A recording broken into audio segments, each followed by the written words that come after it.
करेंगे एम्स भोपाल के एग्ज़ाम में पूछे गए कुछ प्रश्न जो हमको एग्ज़ाम सेंटर पे मिले हैं उसके बारे में हम लोग बात करेंगे। तो क्वेश्चन का पेपर लेवल जो था वो काफ़ी हार्ड था, बच्चों के द्वारा बताया ही जा रहा था। तो जो कुछ क्वेश्चन हमको बच्चों से मिला है उसको हमने आपके सामने रिप्रेजेंट करने की कोशिश की है। जैसे एक क्वेश्चन बच्चों के द्वारा हमें मिला था कि उच्च न्यायालय द्वारा जो रिट जारी करने की प्रक्रिया है वो किस अनुच्छेद में है।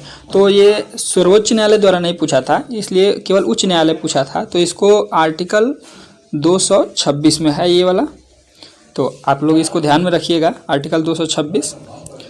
और दूसरा क्वेश्चन पूछा था राज्यों या फिर राज्यसभा के अध्यक्ष उपराष्ट्रपति होंगे, ये अनुच्छेद किस में था। तो ये जो है आपका अनुच्छेद जो है अनुच्छेद ये 64 में है, अनुच्छेद 64 में है। तो आर्टिकल इसके लिए आप 64 याद रखिएगा, ठीक है। अगला क्वेश्चन पूछा था, एक साइंस से क्वेश्चन पूछा था जो बच्चे बता रहे थे कि काफ़ी डिफ़िकल्ट था, तो उसका हमको अच्छे से प्रश्न नहीं दे पाए बच्चे। और एक कंप्यूटर से क्वेश्चन बता रहे थे MS एक्सेल 2003 में पंक्तियों की संख्या कितनी थी। तो MS एक्सेल में दो पंक्तियों की संख्या जो 2003 वाले में थी वो कुछ 65,536 के आसपास थी, ठीक है। तो आप लोग याद रखिएगा इसको। अगला क्वेश्चन पूछा था कि MS पावर पॉइंट में बीच में लिखने के लिए कौन से शॉर्टकट की का इस्तेमाल किया जाता है। तो उसके लिए CTRL यानी Ctrl+E का इस्तेमाल करते हैं हम लोग, ठीक है। तो इसको भी ध्यान में रखिएगा। आपको पूछा था दिल्ली एम्स की स्थापना कब हुई है। तो इसका आंसर हम आपको बता दे रहे हैं कि 2 जून 1956 को हुआ था। तो इसका भी आप आंसर ध्यान में रखिएगा, ठीक है। अगला क्वेश्चन पूछा था दिल्ली की जनगणना के अनुसार 2011 की जनगणना के अनुसार सबसे कम साक्षर केंद्र शासित प्रदेश कौन सा है। तो इसका आप ध्यान रखिएगा, आंसर लक्षद्वीप होगा।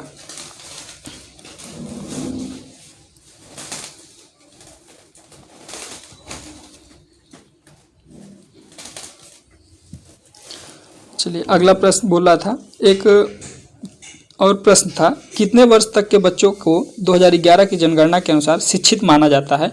तो इसका करेक्ट आंसर हो जाएगा 7 वर्ष, यानी 7 वर्ष के बच्चों को हम लोग भारत के संविधान में जो शिक्षितता का एक लेवल माना गया है 2011 की जनगणना के अनुसार कि 7 वर्ष का अगर कोई बच्चा है तो वो शिक्षित माना जाएगा। अगर 7 वर्ष तक है और वो पढ़ा लिखा है तो उसको शिक्षित माना जाएगा। अगला प्रश्न एक दिया था, एक गणित का प्रश्न भी हमको मिला है।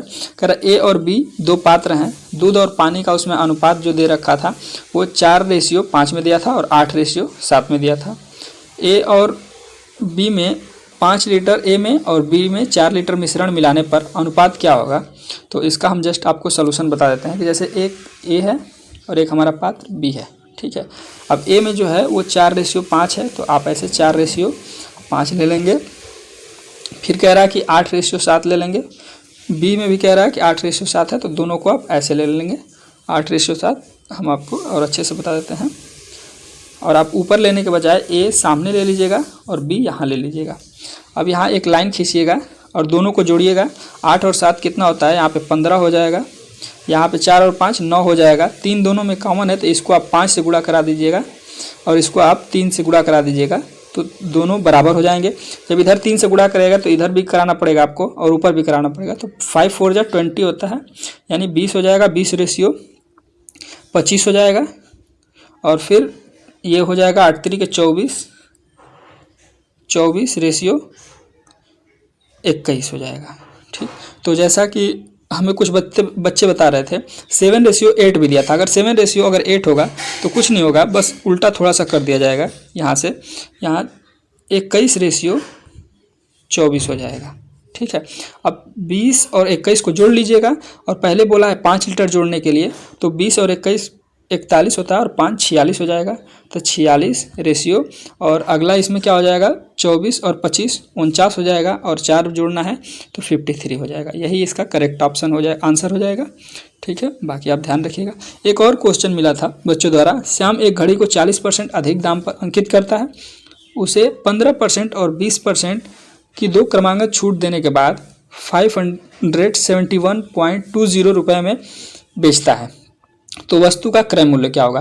तो बच्चों के द्वारा बताया जा रहा था कि इसका आंसर सही नहीं मैच कर रहा था, तो हो सकता है आंसर इसका सही नहीं मैच किया जाए। बाकी आप देख लीजिएगा कि अगर 100 रुपये का अगर कोई वस्तु है तो आप उसको अगर कंसीडर कर लेते हैं या फिर मान लेते हैं कि अगर 100 रुपया CP है, CP और MP जो है मार्क प्राइस जो है इसका 140 कर ले रहे हैं हम लोग।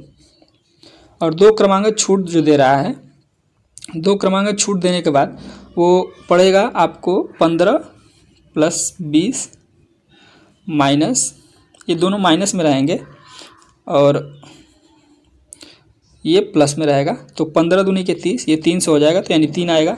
तो 15 और 20 35 हो जाएगा और 3 घटा देंगे आप जब, तो आएगा -32। तो 140 में से 32 घटा देंगे तो 108 आ जाएगा। और 108 जो होगा ये हमारा किसके बराबर होगा, तो ये इसके बराबर हो जाएगा, हम आपको बता दे रहे हैं। 108 57.12 के बराबर हो जाएगा। 517 ऐसे कुछ करके आंसर दिया था, बच्चे बता रहे थे, सही नहीं आया था इसका आंसर। और अपॉन में 108 हो जाएगा और इंटू का 100 कर दीजिएगा, आपको आ जाएगा आंसर। लेकिन बच्चे बता रहे थे आंसर मैच नहीं कर रहा था, तो ये हमको प्रश्न मिले हैं, ठीक है।